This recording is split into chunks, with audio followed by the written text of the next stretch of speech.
Hello everyone, I am Hafsa Khan and in this video we are going to study about regulatory requirements of MHRA. In previous video we studied about the regulatory requirements of European Union. Similarly हम यहाँ पर देखेंगे MHRA where MHRA stands for Medicine and Healthcare Product Regulatory Agency. कभी कभी आपसे ना खाली जो शॉर्ट 1 मार्क वाले क्वेश्चन आते हैं तो उसमें MHRA की फुल फॉर्म भी पूछ लेते हैं. ओके, तो हमें ध्यान रखना है. MHRA is an executive agency of Department of Health and Social Care in the United Kingdom. MHRA हमारी एक एग्जीक्यूटिव एजेंसी है डिपार्टमेंट ऑफ हेल्थ और सोशल केयर के लिए यूके में, which is responsible for regulating medicines, medical devices and blood components for transfusion in United Kingdom by ensuring their safety, quality and effectiveness. MHRA बना था 2003 में with the merger of, हमने MCA और MDA को मर्ज करा था. MCA था हमारा मेडिसिन कंट्रोल एजेंसी और medical devices agency that is MDA.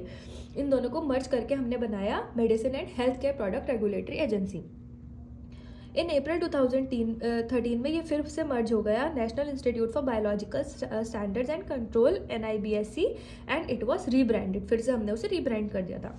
Now it is MHRA. अब देखते हैं what are the responsibilities of MHRA. The agency is responsible for, first है हमारा इंश्योरिंग दैट मेडिसिन और medical devices and blood components for transfusion meet standards of safety, quality and efficacy.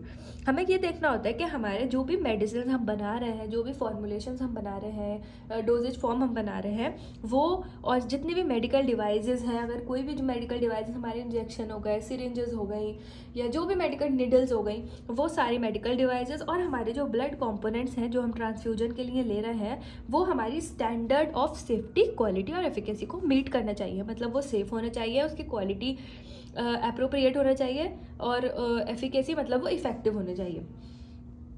It's ensuring that supply chain for medicine, medical devices and blood component is safe and secure.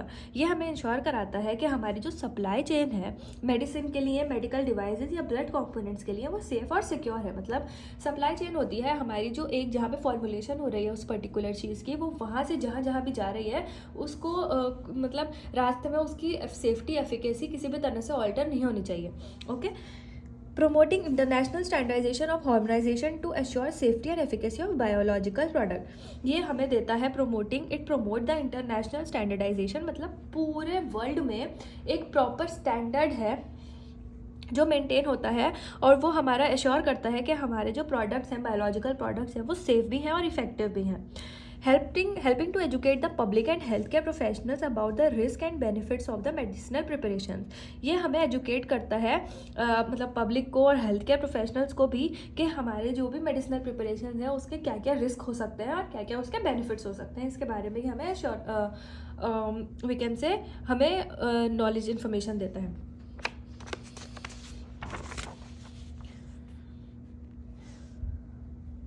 Supporting the innovation and research development. ये हमारी कोई भी हम अगर new हमें medicine बनाना है या फिर हमें कोई न्यू पहले से एग्जिस्टिंग फॉर्मुलेशन है उसमें कुछ मॉडिफिकेशंस करना है तो उसमें भी ये हमें सपोर्ट, मतलब we get support from MHRA. Now let's see what are the regulations that are done by MHRA.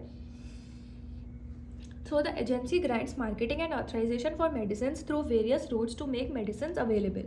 ये जो एजेंसी है ये हमें मार्केटिंग ऑथराइजेशन देती है मेडिसिन की अलग अलग रूट्स के थ्रू, ठीक है, ताकि हम हमारी जो मेडिसिन हमने बनाई है वो हर जगह हर किसी को अवेलेबल करा सकें. The national procedure involves granting valid licenses for United Kingdom only, while those granted via decentralized procedure DCP route ensure companies can market medicines in UK and other named European Union countries. तो ये एक national procedure है. National मतलब कि हमारे मतलब पूरे India में सेम तरह का फॉलो होता है. एंड इनवॉल्व ग्रांटिंग, एक हमें वैलिड लाइसेंसेस मिलते हैं यूनाइटेड किंगडम के लिए ओनली जब ये ग्रांटेड होते हैं via decentralised procedure route. Okay. और ये इंश्योर करते हैं कि जो हमारी कंपनीज हैं वो मार्केट कर रही है मेडिसिन में यूनाइटेड किंगडम में और बाकी यूरोपियन कंट्रीज़ में. Agency also grant licenses to companies who already have a national license in one or more European Union countries, but they want to market it in other through the mutual recognition procedure.